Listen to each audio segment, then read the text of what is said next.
Welcome to my channel Ashiq education में आपका स्वागत है। मैं हूं शैलेंद्र और आज आपके लाया हूं जो हमारा बाल विकास और शिक्षा शास्त्र की सीरीज चल रही है उसका भाग नंबर 6 है।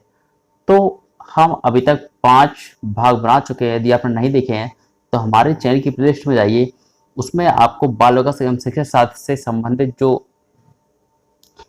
टॉपिक हैं वो आपके बाल विकास एवं शिक्षा शास्त्र की प्लेलिस्ट में ही मिल जाएंगे।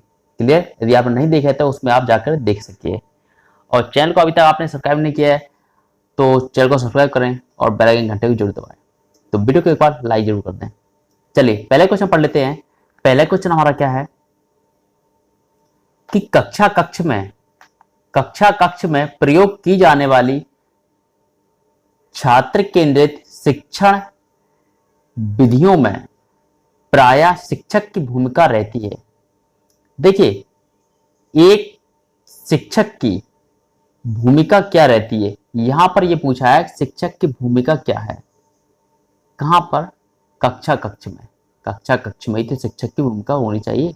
क्या? समस्या उत्पन्न करने वाली परिस्थितियों का निर्माण करना, छात्रों के लिए संभावित सामग्री एवं संसाधनों को जुटाना, छात्रों की उपकल्पना निर्माण में मदद करना। यानी कि हर तरह से जो छात्र हैं उसमें आप उसको सहायता करिए, हर काम में उसकी समस्या का निवारण करेंगे, एक ही बात होती है। और जो सहायक सामग्री है उसको भी आप वहां पर उसको समझाएंगे उस तरीके से।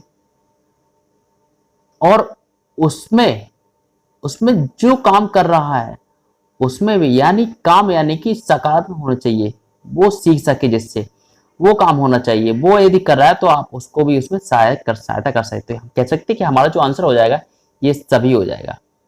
क्लियर? चलिए अगले क्वेश्चन की बात कर लेते हैं। तिरस्कृत बालक की समस्या का प्रमुख कारण क्या होता है? ये तिरस्कृत बालक क्यों बन जाता है? यहां पर देखिए, परिवार का निम्न आर्थिक ये हो सकता है। देखिए, ऐसा कोई है नहीं कि उसमें कुछ कमी हो, घर में परिवार में कमी हो, यानी कि पैसों से कमी हो, आर्थिक समस्या हो, तो उससे कोई बालक तिरस्कृत यानी कि पिछड़ापन कोई हो नहीं सकता। कैसे होगा? देखिए, क्या बालक में झूठ बोलने की आदत हो? ऐसा भी नहीं हो सकता। कि बालक के द्वारा कानून की अवहेलना की गई, ये भी नहीं हो सकता। या देखिए, घर में ही यदि कोई दिक्कत हो, घर में ही माता पिता की अक्सर लड़ाई होती रही है, तो उस घर का बालक हमेशा क्या हो जाएगा?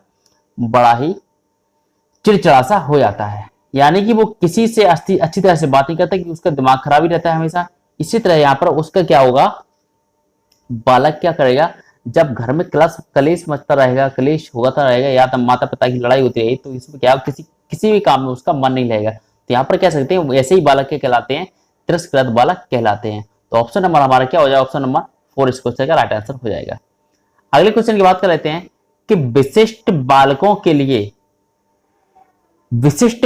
के लिए पूर्व पृथकीकरण शिक्षा व्यवस्था के लिए प्रमुख उपाय है। विशिष्ट बालक हम समझते हैं कैसे होते हैं, यानी कि हमें समावेशी शिक्षा से संबंधित जो भी क्वेश्चन पूछे जाते हैं उसमें क्या क्वेश्चन आते हैं कि समावेशी शिक्षा में किस तरह के बालक रखे जाते हैं। तो यहां पर हम कह सकते हैं कि हमारे पास सभी प्रकार के बालक होते हैं, चाहे वो विकलांग हो, चाहे मंदबुद्धि हो, चाहे प्रतिभाशाली हो। इसलिए हम कह सकते हैं कि समावेशी शिक्षा उन्हीं लोगों के लिए बनाई गई, सभी को समान शिक्षा देना। समावेशी शिक्षा का मतलब यही होता है। क्लियर? और विशिष्ट बालक की बात करें तो विशिष्ट बालक, शिक्षक की नजर में प्रत्येक बच्चा विशिष्ट बालक होना चाहिए, होता है, विशिष्ट बालक होता है। तो यहां पर देखिए, यहां पर इनके लिए कौन सी व्यवस्था की गई? यहां पर आवासीय व्यवस्था की होती है, आवासीय विद्यालय योजना। क्लियर? तो यहां पर ऑप्शन नंबर हमारा 4 हो जाएगा उस क्वेश्चन का राइट आंसर। अगले क्वेश्चन की बात करें, किसी बालक में मानसिक विकास का परिणाम होता है। किसी बालक में मानसिक विकास का परिणाम होता है। देखिए, मानसिक विकास से बात करें तो ऑप्शन पढ़ लेते हैं। बालक की याद करने की योग्यताओं में वृद्धि, बालक की सामाजिकता में विकास, बालक के द्वारा स्वानुभावों द्वारा लाभ प्राप्ति की योग्यता, उसकी सामान्य योग्यता में वृद्धि। देखिए मानसिक विकास की बात करें कि मानसिक विकास उसका कैसे होता है, उसका परिणाम कैसे देखेंगे आप, तो यहां पर कह सकते हैं कि जब वो कोई काम करता है कि तो वो स्वयं के अनुभवों से अपने आप को सुखद प्राप्त करता है, यानी कि अपने आप को जो काम करता है उसमें लाभ पाता है स्वयं के अनुभव से। तो कह सकते हैं कि हमारा ऑप्शन हो जाएगा, ऑप्शन नंबर 4 हो जाएगा इस क्वेश्चन का राइट आंसर। अगले क्वेश्चन की बात कर लेते हैं। अगला क्वेश्चन हमारा है, किसी बालक में शैक्षिक पिछड़ेपन की पहचान के लिए अनिवार्य है। देखिए यहां पर शैक्षिक पिछड़ेपन की बात कर रहा है, तो शैक्षिक पिछड़ेपन की बालक यानी कि अनुपात संबंधित कोई है, जांच करके तो आप निकाल नहीं सकते, क्योंकि उसमें गुणों को पता लगती है माता पिता कि कितने गुण मिलते हैं, किससे, अनुवांशिकता की जांच करके। वातावरण से भी उसका व्यवहार मतलब शैक्षिक 25% नहीं लगा सकते। यहां पर हम उसका बुद्धि परीक्षण करेंगे तो हम आसानी से पता लगाएंगे कि उसमें कितनी शैक्षिक उसमें शक्ति है, यानी कि कितना वो शिक्षा की ओर अग्रसर है। ऑप्शन नंबर हमारा 3 हो जाएगा इस क्वेश्चन का राइट आंसर। अगले क्वेश्चन की बात कर लेते हैं। अगला क्वेश्चन क्या है, किसी बालक में पिछड़ेपन का कारण नहीं है, तो यहां पर हम कह सकते हैं पिछड़ेपन यानी कि उसमें हर तरह से पिछड़ापन होता है, शारीरिक भी पिछड़ापन होता है और स्वभाविक संबंधी वंशानुक्रम भी होता है पिछड़ापन, यानी कि उसका पिछड़ापन वंशानुक्रम होता है एक कारण, स्वर्ण का अनुभव भी होता है, स्वभाव संबंधी होता है पिछड़ेपन। और यहाँ पर हम कह सकते हैं कि राजनीति से इसके पिछड़ेपन का कोई भी संबंध नहीं है। पिछड़ेपन का क्लियर, पिछड़ापन यानी 70 से नीचे बुद्धि लब्धि होती है, वो होता है हमारा पिछड़ा बालक। कीजिए चलिए अगला क्वेश्चन की बात करते हैं कि मंद बुद्धि बालक की बुद्धि लब्धि कितनी होती है। मंद बुद्धि बताया हमने, पिछड़ापन बालक बताया, तो कह सकते कि हम ऑप्शन हमारा क्या हो जाएगा, 70 से कम बुद्धि लब्धि पूछे तो ऑप्शन नंबर हमारा 4 हो जाएगा उस क्वेश्चन का राइट आंसर। अगला क्वेश्चन है हमारा कि आपकी कक्षा में पिछड़े हुए बालकों के प्रति आपका दृष्टिकोण।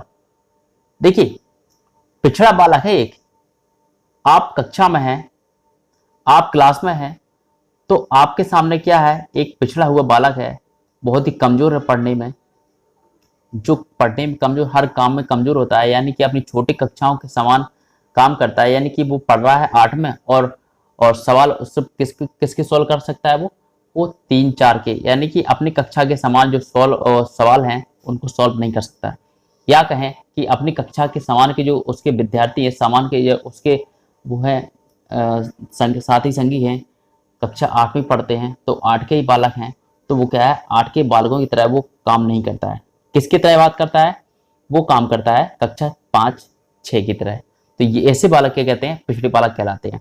तो यहाँ पर ये क्या कह रहा है कि पिछड़े बालक के प्रति आपका दृष्टिकोण शिक्षक का, तो आप भले ही वो इस तरह से हो, भले ही पिछड़ा बालक हो, तो आपका दृष्टिकोण कैसे होना चाहिए, आपका दृष्टिकोण होना चाहिए कि उसके पिछड़ेपन का कारणों का पता ढूंढना चाहिए आपको कि क्यों वो पीछे है, क्यों, उसकी समस्याओं को तो हल करेंगे ही आप, पहले पता यही लगाएं कि क्या कारण है कि वो पिछड़ापन है उसमें। इसी तरह ऑप्शन नंबर हमारा फर्स्ट हो जाएगा क्वेश्चन का राइट आंसर। अगले क्वेश्चन की बात करें कि कुपोषण से ग्रसित बालक में निम्नलिखित में से कौन से परिवर्तन होने लगते हैं। कुपोषण जानते हैं क्या होता है, उसमें कमजोरी होती है, मानसिक कमजोरी भी होती है, शारीरिक कमजोरी होती है, हर तरह की उसमें कमजोरी होती है। तो ऐसे ग्रसित बालक को कौन कौन से परिवर्तन होंगे उसमें, देखिए उसके मन में हीन भावना की जन्म लेगी। हीन भावना यानी कि उसमें बुरे बुरे विचार आएंगे। क्लियर है, जब वो कोई बालक है शारीरिक रूप से विकलांग है, शारीरिक रूप से कमजोर है, तो वो क्या है, कोई सामने बच्चा खेल रहा है, फुटबॉल खेल रहा है, तो वो उसको देखेगा तो उसके मन में कुछ ऐसा फील होगा कि ये काम हम क्यों नहीं कर पा रहे हैं, ये अपने आप पे उसे गुस्सा आएगी। तो ये होते हैं उसको हीन भावना, अपने विचार, अपने मन में नेगेटिव विचार लाना ही हीन भावना कहलाती है। वह अन्य बालकों से अलग रहने लगता है, तो यही सोचकर वो क्या कहता है कि अन्य बालकों और दूसरे बालक हैं जो सही रूप से हैं, शारीरिक रूप से सही से हैं, तो उनसे क्या है, दूर दूर रहने लगता है और दूसरे से जलन भी होने लगती है। आपने देखा हो कई बार, उसे नींद कम आती है, तो ये सारी चिंताएं होंगी तो उसे नींद भी कम आएगी। तो ये सारे परिवर्तन उसमें देखने को मिल सकते हैं किसमें, कुपोषित बच्चे बालक को। क्लियर, ऑप्शन नंबर 4 हो जाएगा उस क्वेश्चन का राइट आंसर। अगले क्वेश्चन की बात करें कि पढ़ने की क्षमता निम्न में से किससे संबंधित है। हम जानते हैं ये क्वेश्चन हम कई बार कर चुके, तो ऑप्शन नंबर हमारा सेकंड हो जाए डिसलेक्सिया। डिसलेक्सिया ये हमारा होगा डिसलेक्सिया, डिसलेक्सिया हमारा ऑप्शन हो जाएगा। और हमारा डिसग्राफिया होता है लिखने से संबंधित, डिसलेक्सिया हमारा होता है पढ़ने से संबंधित, डिसकैलकुलिया होता है हमारा गणित से संबंधित।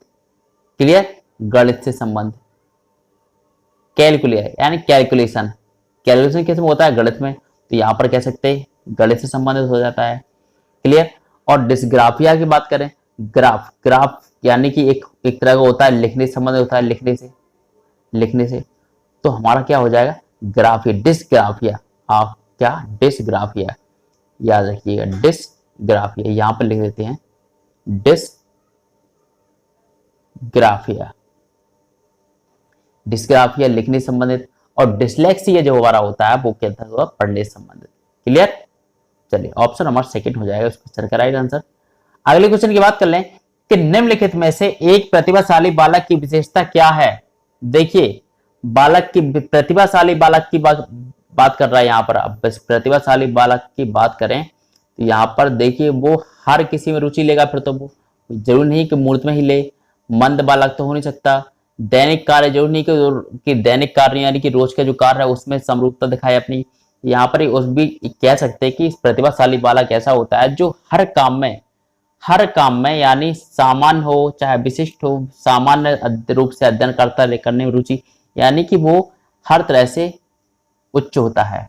प्रतिभाशाली सामान्य अध्ययन में रुचि रखता है, वो चाहे किसी प्रकार का अध्ययन सभी में वो रुचि रखेगा, तो ऑप्शन नंबर 4 हो जाएगा इस क्वेश्चन का राइट आंसर। अगली क्वेश्चन की बात करें कि शिक्षा में सुधार के लिए एक शिक्षक को सुधार हेतु निम्नलिखित से क्या उपाय करना चाहिए। देखिए, यदि कोई किसी स्कूल में आप जाते हैं शिक्षक बनके, तो उसमें क्या है, उसमें कोई शिक्षा व्यवस्था अच्छी तरह से नहीं है, तो उसको आप सुधार कैसे करेंगे, यही क्वेश्चन इसमें पूछा है। तो यहां पर देखिए हम कह सकते हैं कि इसका राइट आंसर पहले तो हम बात कर लें, ये सही हो जाएंगे। क्यों हो जाएंगे, क्योंकि यहां पर देखिए मुक्त अनुशासन के नियम का पालन करना चाहिए। देखिए ऐसे कि मुक्त अनुशासन के नियम का पालन करना चाहिए, ऐसे कि उसमें सबसे महत्वपूर्ण बात है कि शिक्षक को किसी प्रकार का कोई भय नहीं रखना चाहिए स्कूल में। क्लियर, बच्चों के प्रति, बच्चे यानी कि बच्चे को किसी प्रकार का भय नहीं होना चाहिए स्कूल आने से। और शैक्षिक उपकरणों का प्रयोग करना चाहिए, जितना हो सके सामग्री का उपयोग करें, शैक्षिक सामग्री का उपयोग करें, ताकि बच्चे रुचिपूर्ण होकर पढ़ें। और पाठ्यक्रम कैसा होना चाहिए, रुचिपूर्ण क्रम होना चाहिए, रुचिपूर्ण होना चाहिए। जो आप पढ़ा रहे हैं उसमें रोचकता लाएं, आप पढ़ाने में रोचकता लाएं, तो बालक अपने आप ही वह आराम से शांति से बैठेगा और पढ़ेगा और शिक्षा में सुधार हो जाएगा। क्लियर, तो ऑप्शन नंबर हमारा 4 हो जाएगा इस क्वेश्चन का राइट आंसर।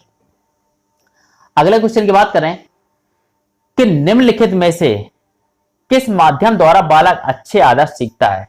देखिए, बालक की बात करें तो यहां पर किससे अच्छे आदर्श यानी अच्छे विचार के सीखता है, वो आप कोई बात दोहराएंगे तभी तो वो दोहराएगा। यानी आप कोई बात उसको सिखाएंगे, कहेंगे, बच्चे छोटे छोटे क्या होते हैं, वो आप जो जो बोलते हैं बच्चे वही वही बोलते हैं। आप अच्छे गुण सिखाएंगे तो वो अच्छे गुण बोलेगा, अच्छी बात सिखाएंगे तो अच्छी बात बोलेगा, आप बुरे सिखाएंगे तो बुरा बोलेगा। क्लियर है, तो यहां पर गए बच्चे तो होते हैं अनमोल, बच्चे तो होते हैं बिल्कुल नादान होते हैं, उनमें कुछ एक कोरा कागज होता है। वाटसन साहब ने कहा था कि बच्चा बिल्कुल कोरा कागज की तरह होता है। तो यहाँ पर कह सकते हैं कि अनुकरण के द्वारा यहाँ पर अच्छे आदर्श सीख सकता है, अच्छे विचार सीख सकता है, अच्छा व्यवहार सीख सकता है। किससे, अनुकरण के द्वारा, यानी कि अनुकरण यानी रिपीट करना, जो आप बोलेंगे वही वो बोलेगा। ऑप्शन नंबर फर्स्ट हो जाएगा। ऑप्शन नंबर और क्वेश्चन नंबर 14 देख लेते। कक्षा में सफल शिक्षण हेतु एक शिक्षक को कक्षा का वातावरण कैसा रहना चाहिए। देखिए सबसे महत्वपूर्ण बात है, हमने बताया कि कक्षा में शिक्षक को सबसे पहले वातावरण भय मुक्त रखना चाहिए। भय मुक्त, शांत तो रखेंगे ही, उल्लासपूर्ण और नीरस तो होना नहीं चाहिए। उल्लासपूर्ण यानी कि भयमुक्त होगा तो सारे पॉइंट इसमें आ जाएंगे। शांत भी रहेंगे और उल्लासपूर्ण यानी कि बहुत ही हलचल, उसमें हलचल मतलब यानी कि उसमें उल्लास यानी कि कुछ पढ़ाएंगे तो बहुत ही उत्सुकता से पढ़ेंगे वो। क्लियर, मोटिवेशन होगी। तो भयमुक्त, सबसे पहले बालक को भयमुक्त होना चाहिए स्कूल को, तभी आप बालक को कुछ सिखा सकते हैं। क्वेश्चन नंबर 15 की देखिए, संवेग व्यक्ति की उत्तेजित या तीव्र अवस्था है। संवेग की बात करें, संवेग व्यक्ति की उत्तेजित और तीव्र अवस्था है। संवेग हम जानते हैं कितने होते हैं, 14 होते हैं। तो ये कथन किसका है, ऑप्शन नंबर फर्स्ट हो जाएगा, वुडवर्ड साहब का है। अगले क्वेश्चन की बात करें कि आधुनिक बुद्धि परीक्षणों में सर्वाधिक मापन किया जाता है। आधुनिक बुद्धि परीक्षणों में सर्वाधिक मापन किया जाता है, तो किसका करेंगे। यहां पर हम कह सकते हैं कि ऑप्शन नंबर हमारा फर्स्ट हो जाएगा, व्यक्तियों द्वारा प्राप्त शैक्षिक अनुभव द्वारा। सामान्य अभियोग्यता से भी नहीं, जन्मजात अभियोग्यता से नहीं, सामाजिक बुद्धि का भी नहीं।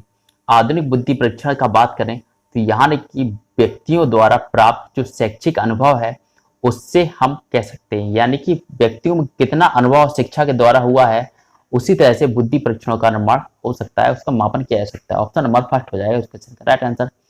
अगले क्वेश्चन की बात करें, लैटिन भाषा में पर्सोना शब्द, लैटिन भाषा में, पहले तो आप देखिए इससे दो क्वेश्चन बन रहे हैं, 2-3 क्वेश्चन है। पर्सोना यानी पर्सनैलिटी से बात करते हैं।